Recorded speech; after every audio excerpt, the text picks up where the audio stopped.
اور استاد گرامی کے چھوٹے شہزادے غیث الرسول صاحب آپ تشریف لائیں گے، اپنے خیالات کے اظہار فرمائیں گے.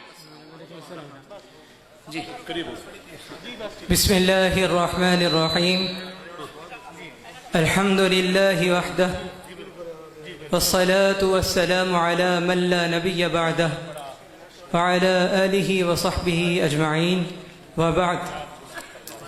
آج اس غمناک اور اندوہناک موقع پر گفتگو کرنا سے ناچیز طالب علم کو زیب نہیں دیتا، لیکن میں آغاز اس شعر سے کروں گا جس کو قبلہ والد گرامی رحمۃ اللہ تعالی علیہ فرمایا کرتے تھے. آپ اکثر فرماتے تھے، جس بزم میں میرے مصطفیٰ کا نام آتا ہے، جس بزم میں میرے مصطفیٰ کا نام آتا ہے، اس بزم پر میرے رب کا سلام آتا ہے، اس بزم پر میرے رب کا سلام آتا ہے. میں اپنی مشکلیں انہی سے کیوں نہ کہوں فردوسی، میں اپنی مشکلیں انہی سے کیوں نہ کہوں فردوسی، زمانے بھر کا جنہیں انتظام آتا ہے.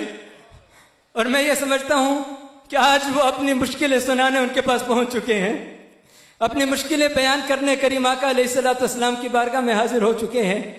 صرف ایک بات میں عرض کر کے اجازت چاہوں گا.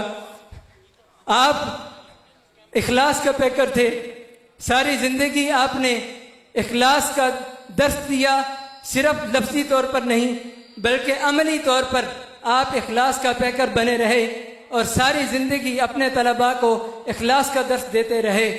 جب ہم جامعۃ الفردوس میں آ کر صرف کا پہلا سبق یاد کرتے ہیں کہ کسی بھی علم کو شروع کرنے سے پہلے 3 چیزوں کا جاننا ضروری ہے، تو ہمارے استاد گرامی فرمایا کرتے تھے کہ بیٹا 4 چیزوں کا جاننا ضروری ہے، اور چوتھی چیز وہ اخلاص ہے کہ اس علم کو کبھی دنیا کے لیے حاصل نہیں کرنا، اس علم کو کبھی دولت کمانے کا ذریعہ نہیں بنانا، اس علم کو دنیا کمانے کا ذریعہ نہیں بنانا.